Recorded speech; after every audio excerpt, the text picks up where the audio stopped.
आप देख रहे हैं दी लोकल जर्नलिस्ट। बंगाल के पंचायत चुनाव में वोट डालकर आए उड़ीसा के लोग। नवीन पटनायक सरकार को लगा करारा झटका। आइए जानते हैं इसकी पूरी रिपोर्ट। ऐसे समय में जब आंध्र प्रदेश, छत्तीसगढ़, झारखंड और पश्चिम बंगाल के साथ उड़ीसा के सीमा विवाद तेजी से जटिल होता जा रहा है, बालेश्वर जिले के भोगराई ब्लॉक के अनलिया पंचायत के अंतर्गत संखामेड़ी गांव के निवासियों ने शनिवार को हुए पश्चिम बंगाल के पंचायत चुनावों में अपना मतदान किया। पश्चिम बंगाल के ग्रामीण चुनावों में संखामेड़ी गांव के 300 से अधिक मतदाताओं ने अपने मताधिकार का प्रयोग किया। इस सीमावर्ती गांव के लोगों के पास दोनों राज्यों के मतदाता पहचान पत्र है और निवासी दोनों राज्यों में चुनाव के दौरान मतदान करते हैं। इस घटना के बाद राज्य सरकार को करारा झटका लगा है, जो हमेशा पड़ोसी राज्यों से राज्य की सीमाओं की रक्षा करने का वादा करती है।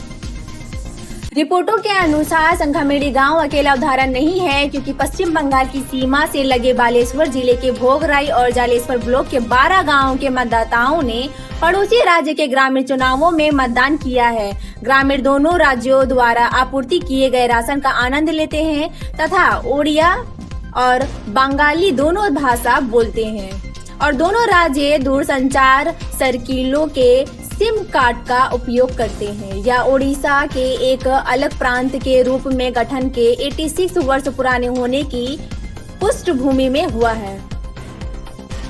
स्थानीय बुद्धिजीवों ने आरोप लगाया है कि पश्चिम बंगाल के ग्रामीण चुनावों में इतनी बड़ी संख्या में मतदाताओं द्वारा मतदान करना इस बात का संकेत देता है कि पड़ोसी राज्य ने संखामेड़ी को लगभग निगल लिया है, जो ओडिशा का एक राजस्व गांव है।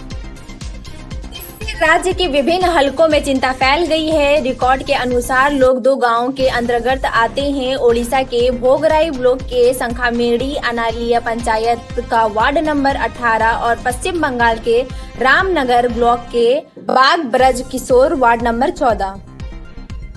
संखामेड़ी में लगभग 320 मतदाता हैं, जबकि बाग ब्रज किशोर गांव में 700 से अधिक मतदाता हैं, जिसमें से बाकी पास के पश्चिम बंगाल के गांवों से हैं। ग्रामीणों ने खुलासा किया है कि वे पिछले 30 वर्षों से दोनों राज्य के चुनावों में मतदान कर रहे हैं। हालांकि चुनाव आयोग ने स्पष्ट रूप से इस पर ध्यान नहीं दिया है। रिपोर्टों में कहा गया है कि ओडिशा सरकार 1927 से 1980 तक संखामेड़ी गांव से राजस्व एकत्र कर रही थी, लेकिन 1978 से यह बंद हो गया, जब तत्कालीन पश्चिम बंगाल सरकार ने इसे पूर्वी दिनाजपुर जिले के रामनगर ब्लॉक में शामिल करके इसे अपने प्रांत का हिस्सा घोषित कर दिया। गांव पर कब्जे को लेकर दोनों राज्य आमने सामने हो गए हैं। इसी तरह पश्चिम बंगाल सरकार भी ग्रामीणों को आवास योजना के तहत अन्य बुनियादी सुविधाएं और घर उपलब्ध करा रही है। इस गांव के छात्र प्राथमिक विद्यालय के नए भवन में पढ़ते हैं, जहां राज्य सरकार ने ओडिशा शिक्षकों की नियुक्ति की है। हालांकि गांव के छात्र जाति प्रमाण पत्र प्राप्त करने में विफल रहे हैं, क्योंकि राज्य सरकार इस गांव से राजस्व एकत्र नहीं कर रही है। परिणाम स्वरूप ओडिया माध्यम के स्कूलों में पढ़ने वाले छात्र उच्च शिक्षा प्राप्त करने से वंचित हो गए हैं। संखामेड़ी गांव में दोनों राज्य सरकारों का दोहरा शासन जारी है, जबकि मतदाता ओडिशा और पश्चिम बंगाल से हासिल किए गए वोटर कार्ड से दोनों राज्यों के चुनावों में वोट डालते रहते हैं। इससे जुड़े और भी जानकारियों के लिए बने रहें द लोकल जर्नलिस्ट के साथ।